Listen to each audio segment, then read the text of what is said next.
Boy, the markets yesterday were on a tear.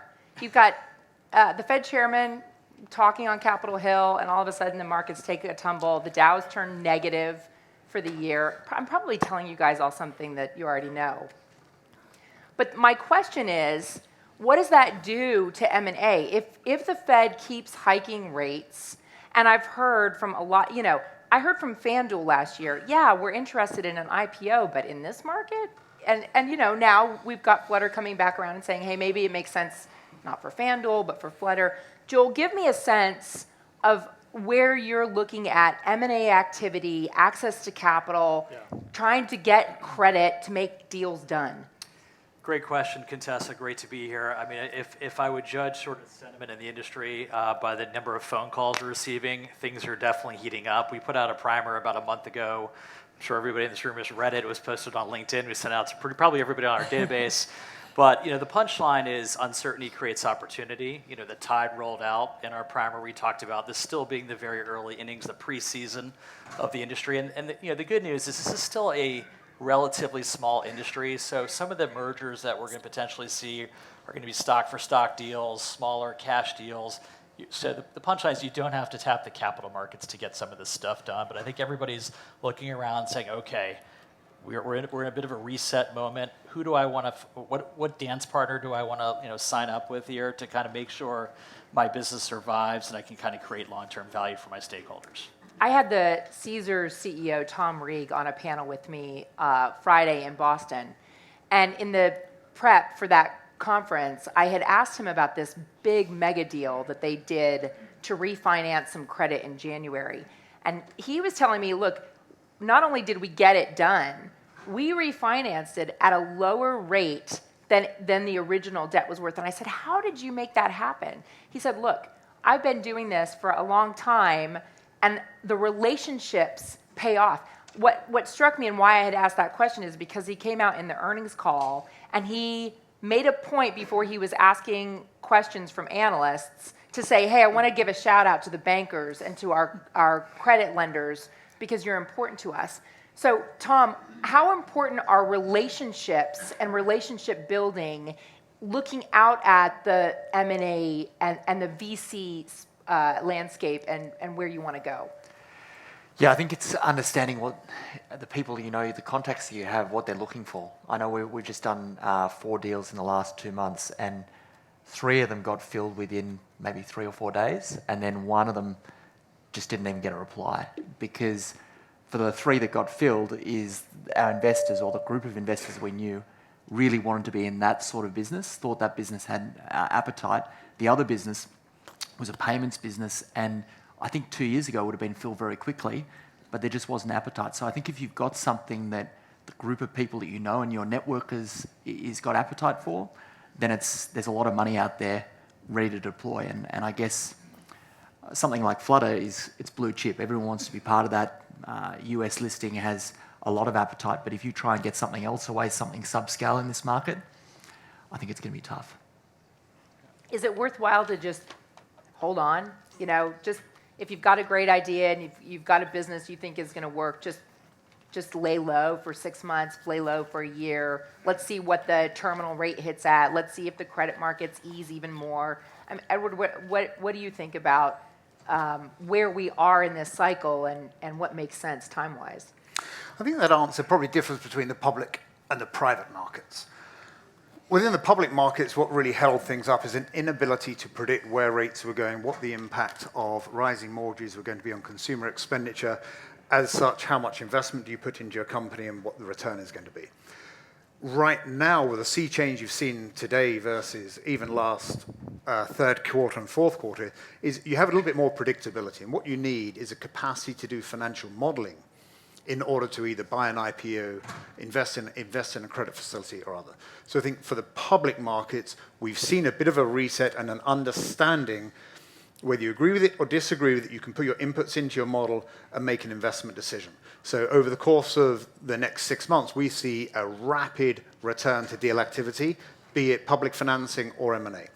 Within the private market context, and right now we're investing a venture capital fund, we're seeing a slower return.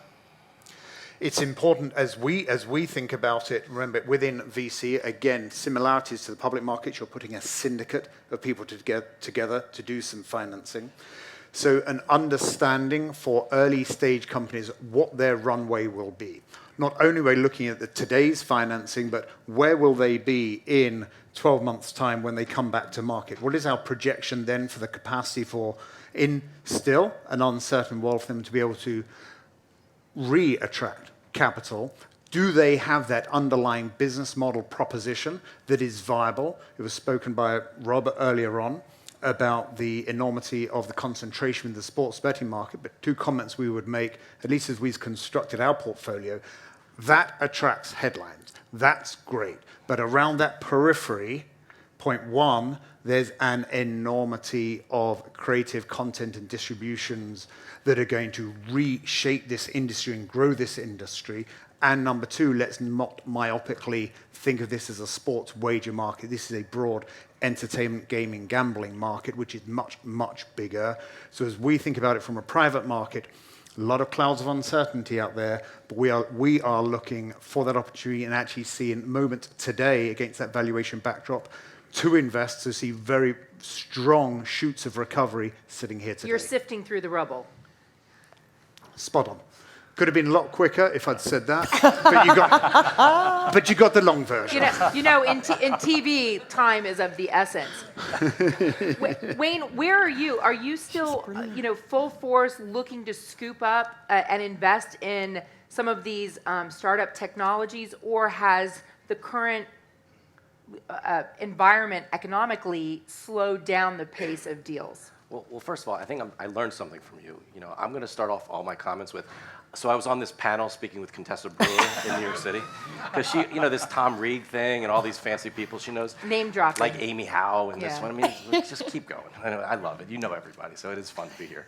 But what we do at 76 Capital, what we're all about, is truly not, you mentioned investing in these technologies. It's actually investing in the entrepreneurs. It's like the Eric Frank from Odds On Compliance. Like, we're investing in the entrepreneurs who are truly changing the overall gaming industry.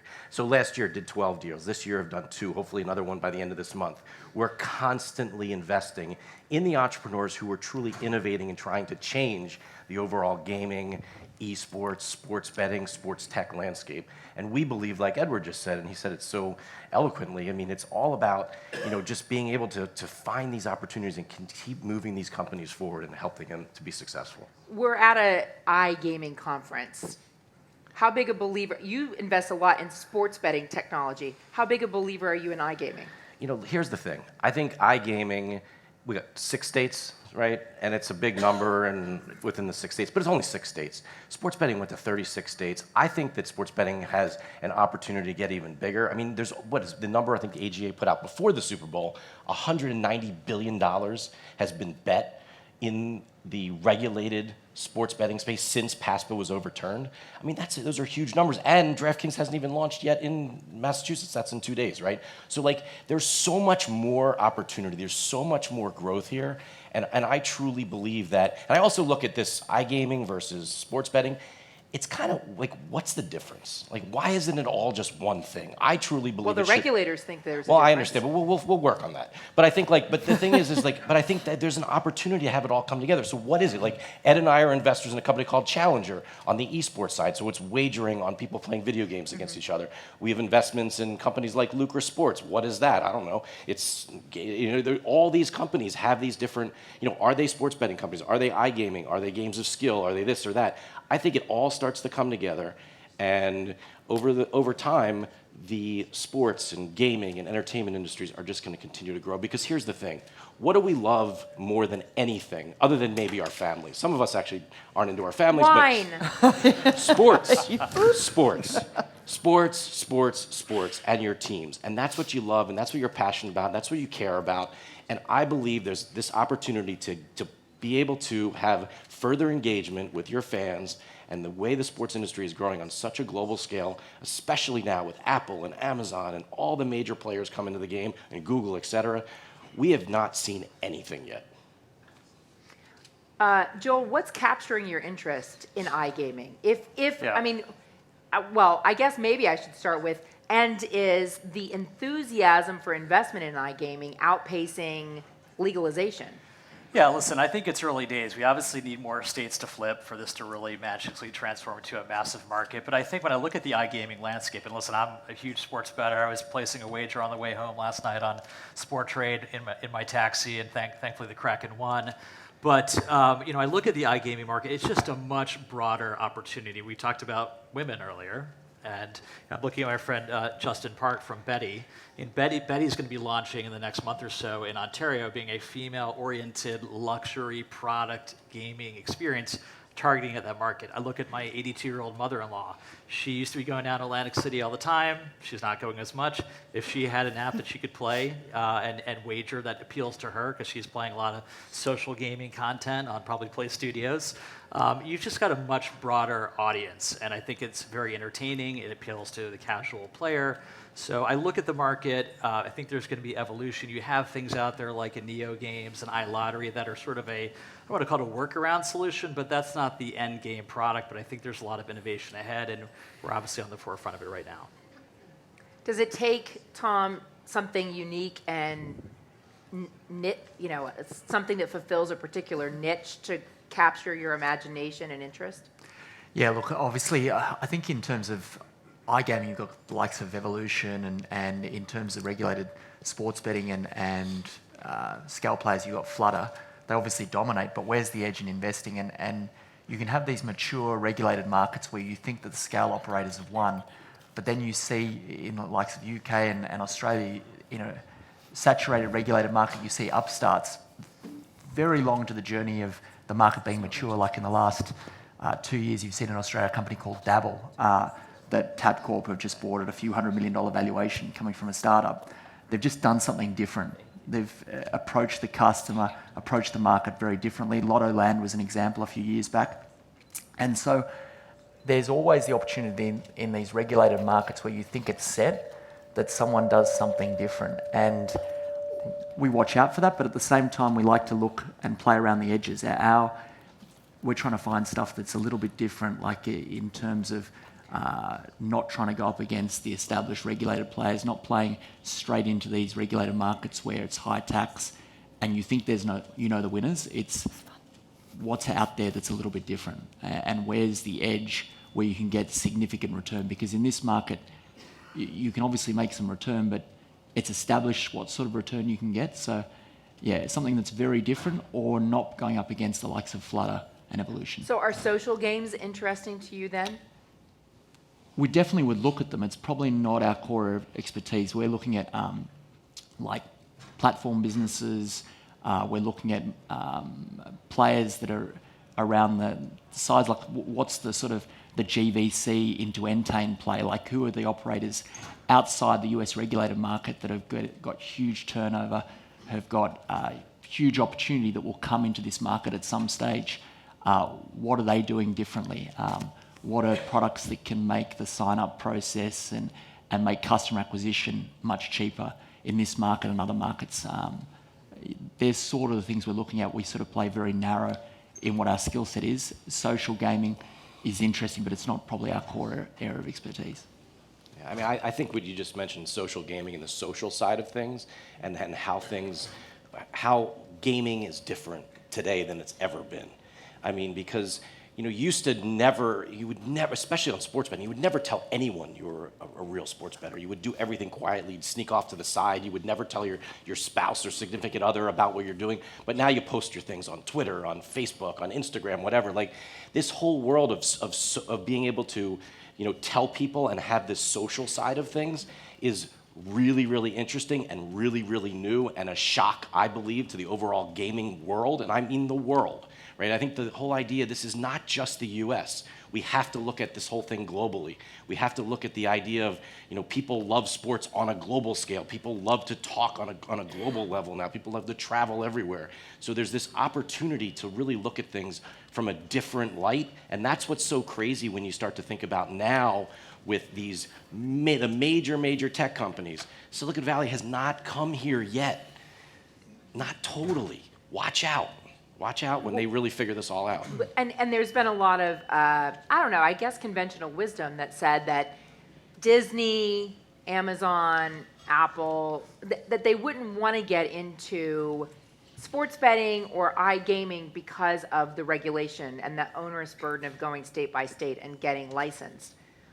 I'm getting glimmers of cracks in that perspective. It looks to me like that may be changing a little bit. Edward, what do you think? Do you think that this changes the entire landscape? If you've got Google now got the Sunday ticket for NFL. You've got Amazon with already doing live streaming.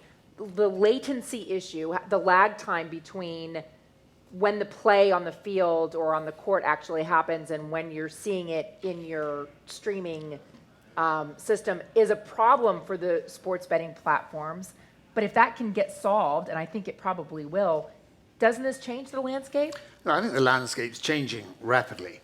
I'll say that I think we are fortunate to be in a regulated environment. The consumer protection is one example as an overlay measure, and we see the fines that are handed out routinely globally for KYC infractions, etc. We're lucky to be in a regulated industry. We're also lucky insofar that there have been strides that have been made to open up this industry. You've seen in New Jersey is a good example where there are institutional waivers for either public companies or those that are already overseen by a regulatory body to be increased their stake up to, I believe now, up to 20 or 25% before coming under the jurisdiction of the gaming regulator. The point being, the regulators are opening up the ease with which they can get they can get licensed. You've got companies out here now on an external basis to help companies get licensed. And I think people have a more sanguine attitude to the release of their information in order to get licensed because you can see the enormity of the opportunity.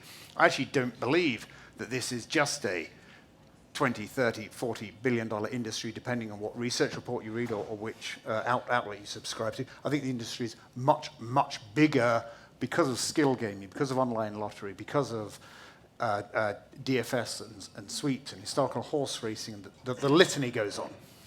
That has to attract the media companies because they are missing out on the wallet of the people that are consuming their base product when their own industry is under attack from streaming and other competition. They can now reach out and create that loyalty with their players. So one, we should embrace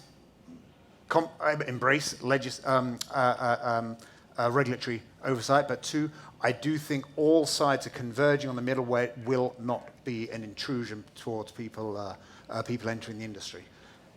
Tom, you have this perspective where you're looking at international companies and the investments there.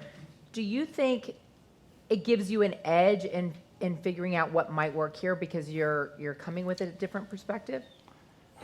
I think that's where we try and look for the edge to get return, because I remember CFO of business I was working for like 10 years ago, and I said, oh, this is amazing, this market in the UK and Australia, it's just growing gangbusters.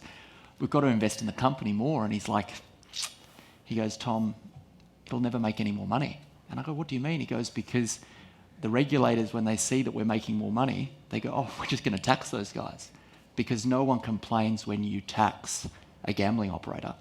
And he goes, so we'll always make £300 million. And I'm like, okay. Well, and he was right. He was 100% right. And the taxes just kept on increasing in Australia, regulation in Australia and UK. And so for us, I think these companies, the scale operators, they're going to make a lot of money. But for us, we have to look outside in terms of what are the companies that come from startup and come into that market and really disrupt. And I think from a global perspective, there's a lot of opportunity, and there's people that are coming into this market that are doing these things differently and going to improve the customer acquisition, the payments, and also I think there's operators that aren't in this market yet that are going to be winners in this market like or who? Be major players. I think a lot of there's obviously huge leakage in this market to Costa Rican bookies and crypto bookies. I think that there's obviously, if you bet with an offshore bookie, you don't have the sign-up issues. You can bet on credit. You can bet on iGaming and sports betting across all the states. So those operators have a huge advantage over the regulated operators, and they're doing massive turnover. And You saw that with GBC. They were a huge operator and now have moved into being a regulated large operator. I think in this market there's an opportunity for a player to come in that's not established. I think the addendum to what you said about taxation, the experience globally, be it in Italy, Australia, the UK, or just about every market where this is seen as an easy grab, also is a massive positive. People are quite sanguine about states regulating iGaming. Sure, they are now in a somewhat myopic 1 year, 2 year framework, but that light bulb is about to go on that, hold on, this is just staring at us in the face. Fast forward 5, 7+ years, and to me it's almost inconceivable iGaming won't be regulated across the majority of states because people will just look for those tax revenues. And this has been repeated, Pennsylvania being a grand example. Every other year they legalize something new. Well, and New York is now has a bill that's been introduced to legalize iGaming by a friend of gambling from the state Senate. But I think it's interesting when you look at, and Rob pointed out, the massive amount of tax revenue. If you're taxing these mobile sports betting platforms at 51%, and it's bringing in real money, and I don't have the number off the top of my head, but I think iGaming revenue last year was only $1 billion off of sports betting gaming revenue, and that's where sports gambling is available legally to half the country, where iGaming is in 6 states. That's a pretty remarkable little gap. And so what could it be? You're right, the regulators are going to take notice of that, especially not regulators, state legislatures is where that really matters. We only have 3 minutes left. Can you just give me, Joel, sort of your take on best practice? If you're a B2C or B2B company, where's your best bet in terms of broad, big outlook of places to go right now, knowing that the biggest players are bringing all their tech in-house?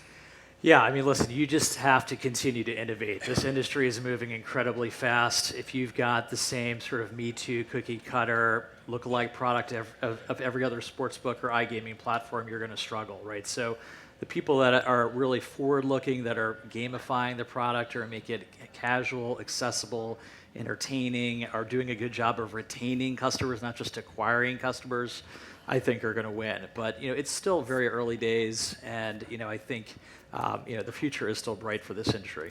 What do you think? Yeah, I would say 2 things. I think first of all, I hope that we are going to keep everything regulated here. I really do believe it's important. That's one of the reasons why we're such big in believers and investors in companies like Odds On Compliance, U.S. Integrity, businesses like that. We think they're so important. But also, as we talked about earlier, segmentation, personalization, the stuff that we're doing with our company, Epoxy, right now, enabling people to have a personal experience. My app should not look like yours. I'm an Eagles fan, right? Are you a Giants fan? I'm a or are you Packers Packers fan. fan? That's right. I forgot about that. Right. But it's like it should look different, and we need to have that. We need to have that. We need to be able to have the same kind of experience that we have on Amazon today, that we have on our phones, and when we're betting on sports, and we're getting there, but we're not there all the way yet, and hopefully It's been really slow, yeah. But it's still early. Edward, what do you think?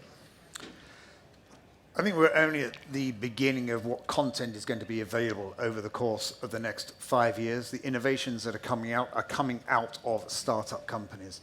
They might then be brought in-house, and that takes us full circle to the topic of this conversation, the very beginning about M&A. I think the innovation of content is going to be driven by the startups. They're going to grow, and then it'll be brought in-house because there is that drive. But that actually creates an enormity of opportunity for early-stage companies here, and for then the financing of it, which brings us right back to Acies. Tom, you get the last word. No, I think you're right. I think we're very early, very, very early still in the US, and there's a long way to go. And I think the winners, the game has not been won, and it's very easy to say, look, these 2 players have got scale and they've won the battle, but there's going to be a lot of innovation. There's going to be a lot of companies around the sides, smaller companies that come in and change the game for these larger operators. Are going to make a lot of money. And for me, and the reason why we focus, I think this B2B area is very interesting, where there's a lot of ability to get big return. And yeah, I think that's the area to focus on. That's what we're doing. Tom, Edward, Joel, Wayne, thank you, friends. Appreciate that. Hope you enjoyed it. Thank you for being here.